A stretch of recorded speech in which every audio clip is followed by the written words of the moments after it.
Welcome to Pickleball, Michigan and beyond, a show that explores the people, players, places, and most importantly, communities that make up pickleball in Michigan and around the world. Here's your host, Tony Conley.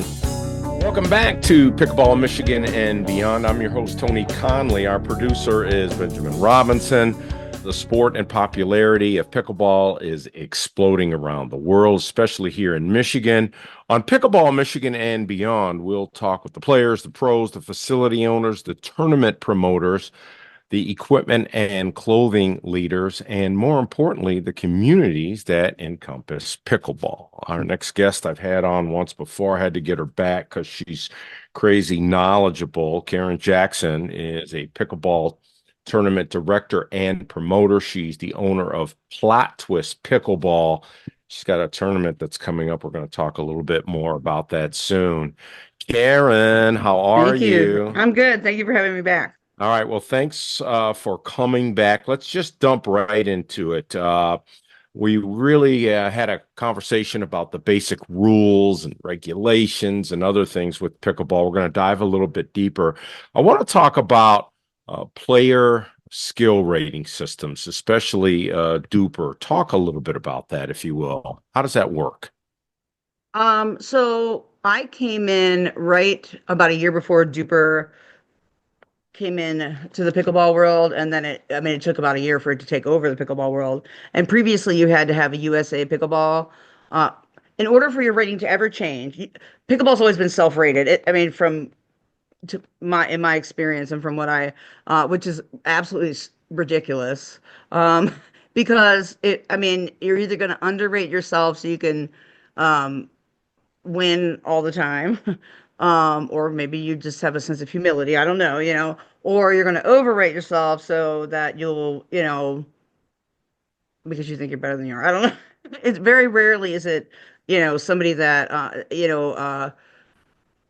it just is. You can find 8 million things out on the internet and otherwise that say if you're a 3-0 player you can do this, if you're a 4-0 player you should be able to do that, but none of it's really consistent. The difference for me is that in order to have your rating change at all, you'd have to go to a sanctioned tournament, and in order to be in a sanctioned tournament you would have to pay for the membership, and so basically you had to pay to be in a tournament that you had any chance for your rating to go up or down. Mm-hmm. And what my experience was that I saw a lot of players until they were pretty much forced to move up. Like if you were a 3-5 player, you're going to stay in 3-5 until you're 3.99. And the association said, hey, you got to move up. We can't keep, So Duper comes in and Duper says, no, you self-rate anyway, for the most part. But you don't have to you don't pay money. You're not sanctioned. There's no sanction. And there's, you can, you, me, Ben, and Jesse could play, right? And we could say, we can, all of our ratings are in there and we'll play this many matches and we'll put them all, we can self-enter them into Duper as long as you guys, if you guys play Jesse and I, you'd have to certify the match. Okay. What does Duper stand for? Dynamic Universal Pickleball Rating. I can't believe I got that right. And I'm wondering about that. I've probably played now 10 or 12 times, and I have gone to some clinics that the teaching professional Carl Pollack taught, and I was around some people that were really touchy about their rating. They wanted to be rated higher than what they thought, and they haven't played in a tournament yet, so they don't really know. And I'm always leery about ratings, and I think that comes from my high school basketball coaching that I still do, but also with AAU basketball tournaments. There would be teams playing down in competition just so they could win a tournament. And, it got me to thinking, where do you go if you want someone to give you an honest estimate about where you stand, what tournaments you should play in?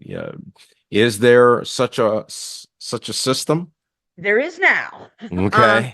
Just in the past week, Duper came out with, I'd have to look it up to tell you, that you can, because the problem is if you have no Duper, you should come and play. I got room for one team tomorrow in my Duper tournament tomorrow Tony. You should come get Ben, come and play. Coach, he's playing in it. So Carl's Hmm. playing in it. So, but if somebody doesn't have a duper, I remember asking duper, how do you get a duper? And they'd be like, well, you have to play against people that have duper ratings. I'm like, well, what if all four of the people, because my sister's newer, so what if all four of the people don't have a duper? Because typically somebody that has one doesn't necessarily want to go in and have everybody's rating based off theirs, because if that person loses, then theirs is going to go down, Sure, sure. and typically it's subtle. It's much more subtle than it used to be. But so the problem is that what do you do with somebody that's no duper?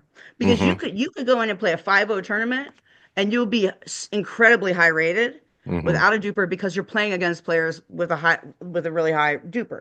Sure. And so now they have a thing, I can't remember what it's called, and I wish I could.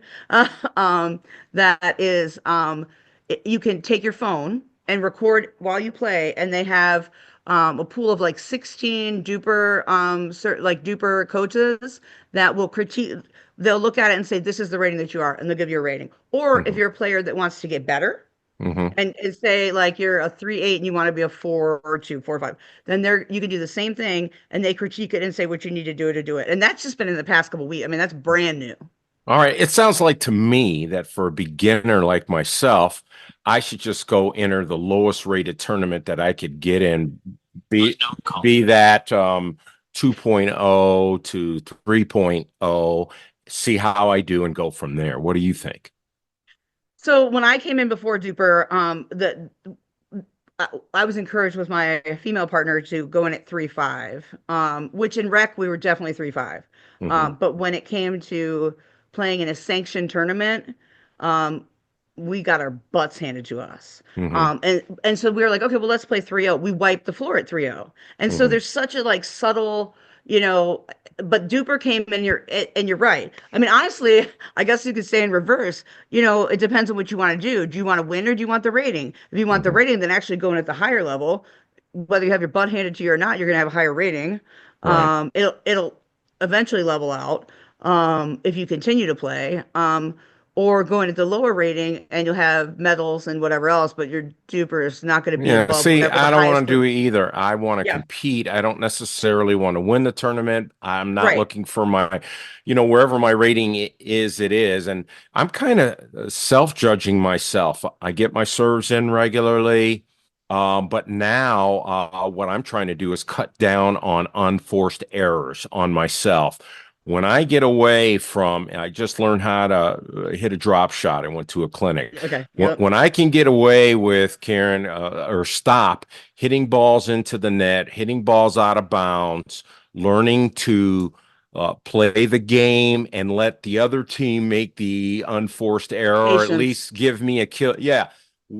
When I feel I'm ready for that, then I'll go into a tournament. Do you think I'm headed in the right direction? Again, I mean, there's so many tournaments now compared to a few years ago. Hmm. And I think it's your level of comfort. I think the other thing is Duper has this little circle now next to your rating that it's called a reliability.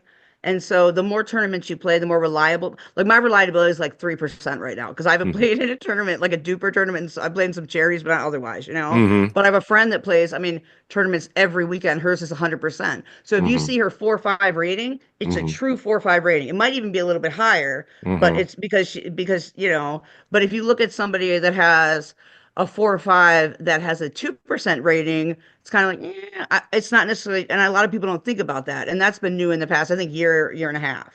Okay, Um, and the reason I bring this up, Karen, is something you and I were texting about a couple of days ago. There's a lot more tournaments out there, yeah. so folks are trying to figure out when to know if they're ready to enter tournaments. I think it's really smart to start at uh like at a local level. There's so many of them, but like a non-duper rated tournament, like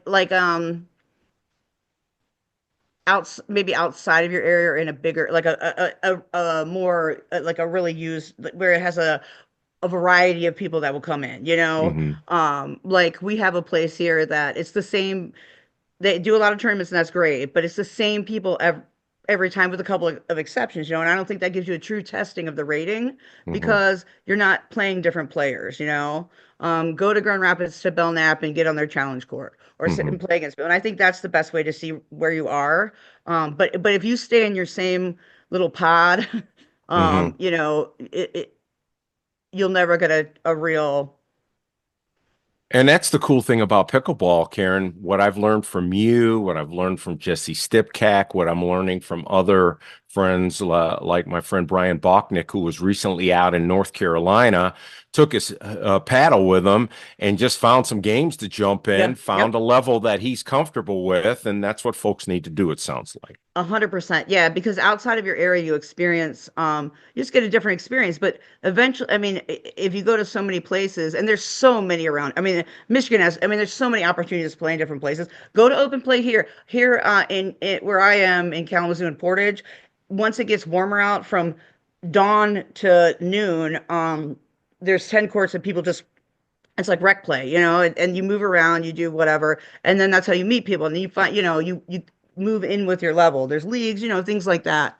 Um, but again, a lot of the leagues will place you on a court based on your Drupa rating. So All right, well, let's talk about outdoor play since you kind of went there. And I'm a little leery of I that. hate it. I go back to my basketball background. Playing outside, the fresh air and all that's great, but with the wind blowing and stuff on the court and court quality not being that great, tell us about outdoor play and what you should look for and what's available. Well, I'm kind of pampered because I have an indoor membership, and I would play indoors year round because there's no wind. Hmm. The element, the elements are there that are when Hmm. you play outside. When you go outside, I mean, there's still cracks on courts and stuff like that, but the wind is. I mean, it's a wiffle ball. I mean, it's a, like Hmm. a, it's a wiffle ball. Like a little Sure. bit of wind is gonna like it's significant. I've played in a tournament where if I it would I could do this and it would fly out, but on the other side I could and I'm strong, I can hit it as hard as I and it's gonna barely go over the net. Hmm. And there's no skill in that. Not really. But at the same time, we also live in a state where we don't a lot of people chomp at the bit to go outside. As soon as it hits 50 degrees, Hmm. they're outside playing. I mean, for real. I mean, that's Sure. people you see all, are the nets up? Are the nets up? Are the nets up? I've got a net. We can do this. I know some people, we used to call it the secret court around here. I'm gonna let the secret out. Henderson Tot Spot. Uh-huh. But it used to be like the women that it was one court, like in this really random up a hill in a park that barely anybody knew about. They'd bring a net and they'd shovel snow. I mean, I played with hand warmers on one. I mean, so it's a necessary evil. Plus, it's free. You know what I mean? That's the best Sure. part. Yeah. The indoor stuff, it just once it gets colder out, the opportunity is just you have to be a member somewhere. Hmm. Or the Y, around here we have a place that you can, if you're not a member, you pay significantly more to not play, or you have to know somebody that has a Hmm. membership so you can play.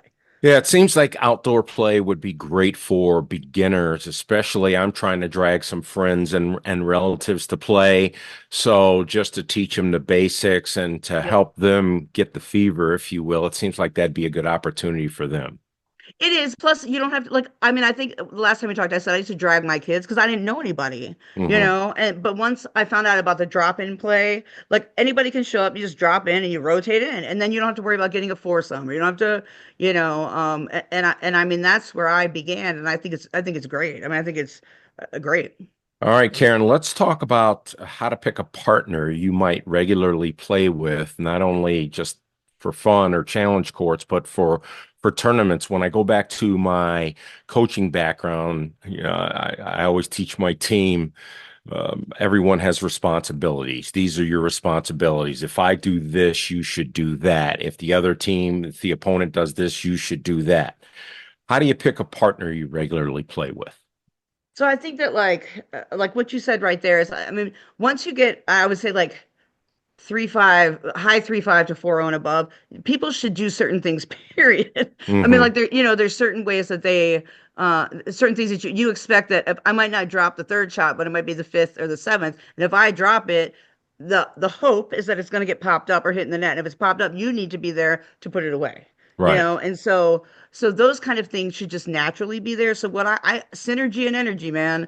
I Hmm. mean, I mean, there's certain people that I love off the pickleball court, and I can't stand them in pickleball just because their energy is not it doesn't sync with me. It's just not we Hmm. don't sync. And you know that when you're playing with somebody, um, you know if you're work, it's almost like a dance. I mean, if you're in sync or you're not. I mean, you and I should be moving together, and it should Hmm. not be. I mean, one of the biggest mistakes people do, and this is a rush to the net. No, don't rush to the net. We go when that ball is short, then we go together. If we're Hmm. rushing to the net and you're ahead and I'm back here, they're gonna if any player, they're gonna hit me with the ball. I mean, they're gonna hit the ball to me because I'm back, and you're up, so it's gonna, so it's a mess. Right. And so And it's and really and learning that. what I'm learning too, Karen, and tell me if I'm right or wrong here, but some simple little things. If a shot is hit to my partner's backhand and he's running out of bounds, I need to cover the full court until he gets back on it. If it happened to me recently where I just got a shot that I didn't think I could get to, he covered the whole court. When I see something that's popped up in the air, I need to get back so I can return it as opposed to just standing, Mhm, near the kitchen. So it's mhm. little things like that, I would imagine. Yeah, and I'll tell you what, that's a big deal. I mean, I think 2 or 3 times last night that happened to me. And my experience is women tend to cover me more better than men do if I'm off the court. It's just kind of funny, but it's like, we should be moving together. Hmm. And that's one of the things. If you, I mean, several coaches will work with you. It's like there's a rubber band between, and that's when we move. Except for, it's like if I'm going this way, you're going this way. If Hmm. covering the whole court's a big deal. I mean, but half the time the people don't even make an effort. It's like they're standing, and you're like. Yeah, But yeah. and again, those are things that, like, as you move up, should just happen, Mm, okay. So we talked about how to pick a partner you regularly play with. What about when you're playing with someone new, especially in a tournament who you just kind of gets thrown at you or you thrown at them? What's the best way to handle that situation so you guys can be successful? A friend of mine I played with once, Lane, he was like, I asked him, I said, do you like the forehand? He goes, I'd like communication. He goes, I think that is more important than anything else. And it's stuck with me for a couple years now because it's mine, yours, no. I mean, just simple, like when someone talks to you, especially if it's so, I mean, just say out, because I'm like a dog. If a ball's thrown, I'm going to try to get it. Sure, sure. And you have to yell out or no Hmm. really loud to me, and I immediately Hmm. stop moving. But like Hmm. otherwise, I'm going for it. And those are things, especially with a newer partner, that are important, and talking about, like, I'll cover the middle. I mean, I have a strong forehand, so I'll cover the middle. I mean, as far as I can reach for the most part. But Hmm.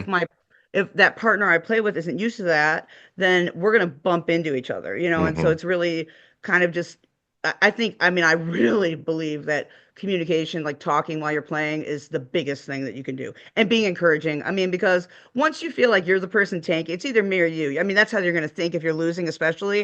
It's either me or you that's tanking it. And if you think it's you, it doesn't help. Or Right. if you think it's your partner, and control your facial expressions. Hmm. You know, Well, yeah, I think that positive vibe is good. I'm probably to a fault. Hey, my bad. I yeah, got to be better. yeah. So I get that. And just playing more, I think will help with the communication, right?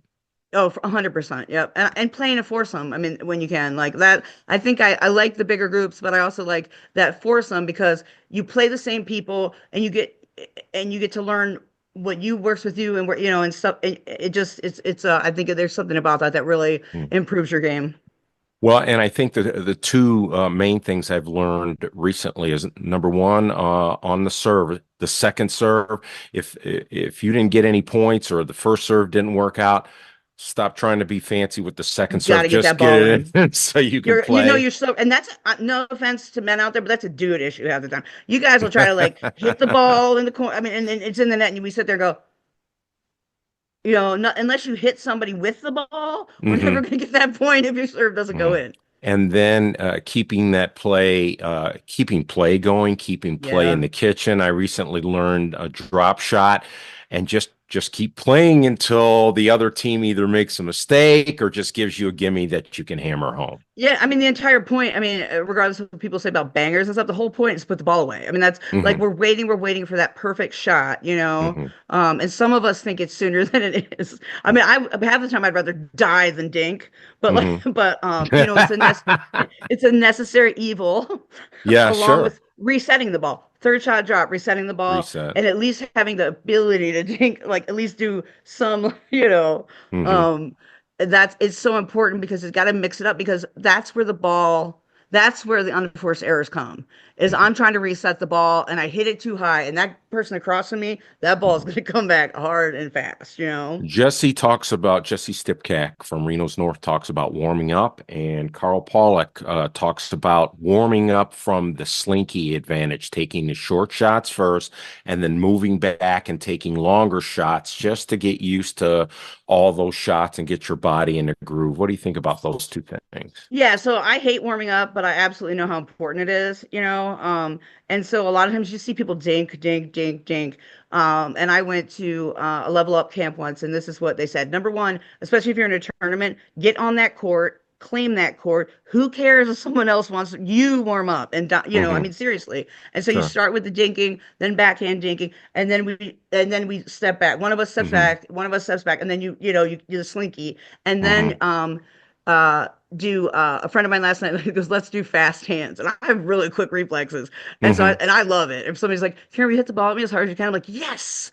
And so we're sitting there and she's hitting it. And I'm like, and she's like, but that's you really do have to have, I mean, you got because your reflexes have to be there. You can't be Hmm. flinchy. Then you play skinny singles for a little bit.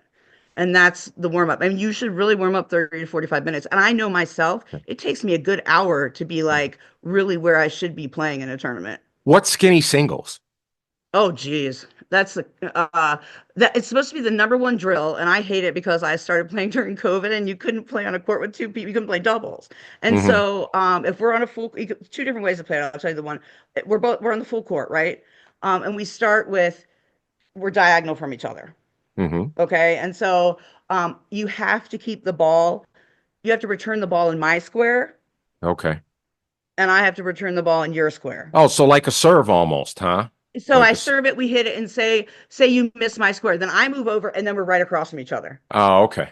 Or Okay. sometimes you can do it with three people, and so the person that's serving it has one, and they can use the whole court. But when we're returning, we have to get it to them. And if we don't get it to them, they get the point. And if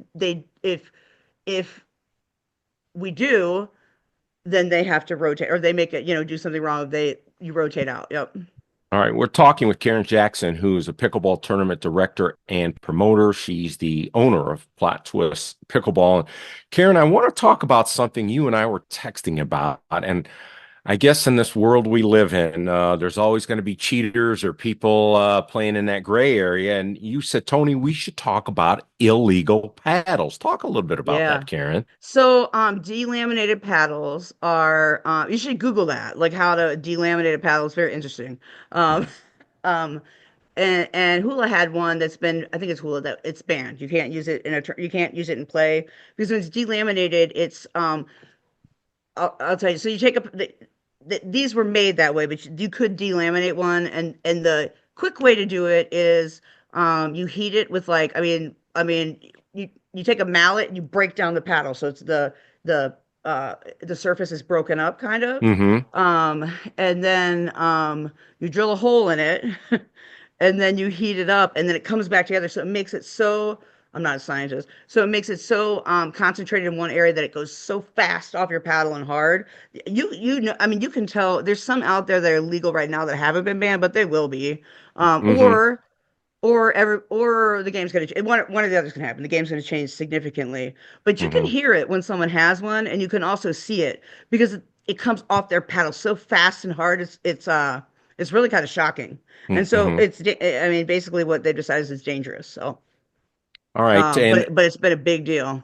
all right, before I let you go, Karen, I'd be remiss if I didn't talk about Mutiny Uprising. Tell us I about love this Mutiny. tournament. So, Mutiny, I came up with about a year ago, a little bit over a year ago, and because it wasn't a traditional tournament, it was rally scoring, and then it was one girl and two guys. So the guys play doubles against the other teams, and then the girls play mixed doubles with both guys against the other teams. And it's a money ball, and like I said, when I do a money ball, typically it's winner take all. There's no second or third. And so the mutiny was that the girl on the winning team could choose to keep all the money or share it with the guys on our team, the teammates. So Mutiny Uprising will be at Lake Arbista, June 1st, and it's a higher level tournament. And it's a high level tournament, but the plot twist is that it's going to be two women and one guy. Mm-hmm. And so it's a different kind of, I mean, with the original Mutiny, really, it was the girl had to be strong because Mm-hmm. if the girl wasn't, there'd be issues. But it's a great tournament. I mean, it's so much fun, it's great energy, it's fun. I was shocked at how it took off because I did a trial run of it because people were like skeptical. So I made it like cheap. I think you won like $400, or something like Mm-hmm. that, maybe a little bit less, because I just wanted to see if people liked it, and they loved it. Mm-hmm. Tweaked it a little, and then the next time I did it on a Saturday at the Pickle House in Richland, and then at Lake Arvista out in South Haven, and then the next time, all of the courts in Portage at Ramona. And so I would like to do it at I think I told you like a 4.5 or 4.0 and under level, Mm-hmm. because one of the players I have right now is a six. I don't, I mean, honestly, I don't know any 6.0s, but they're a 6.0 plus. Mm-hmm. So, that also kind of, the other thing when money's involved, sometimes that keeps away the players that, uh, know that they probably wouldn't win. So what's the person and when is it? And how do people get signed up? It's $1,000 to the winning team.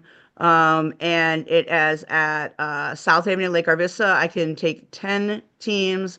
I have 4 right now, June 1st at 9 a.m. I had to Uh, bargain for that earlier time. So, And that got me to thinking about tournament play a little bit. I was just talking with some folks recently after we were done playing, and they were talking about at a tournament. One of the things you want to do is find a weaker player and hammer that person. So you want to make sure your game is strong, so the same person isn't hammered on constantly. well, and especially where it's rally scoring, Hmm. because and that's don't hit the serve into the net because it's the Hmm. other team's point. I mean, Hmm. there's some forgiveness in side out scoring, but in rally there's not. And you're right. Hmm. I mean, that's 100% in tournaments. There's no chivalry. There's no room for chivalry in tournaments. I mean, there isn't. All right, Karen, for folks who want to know more about Plot Twist Pickleball, where can they go? Right now it's on Facebook, so come to Facebook. And it's Power Up and Plot Twist War Room, and then on Instagram it's just Plot Twist Plot underscore twist underscore pickleball. All right, Or look for Karen. me. Karen, I'm in and out of your area quite a bit because I have a son who plays football at Oh yeah, Western Western. Yep. Michigan. So next time I'm there, I'm going to try and snag you, and we'll have some lunch, and I want to hear some pickleball stories. Yeah, for sure. Uh, 100%. Yep.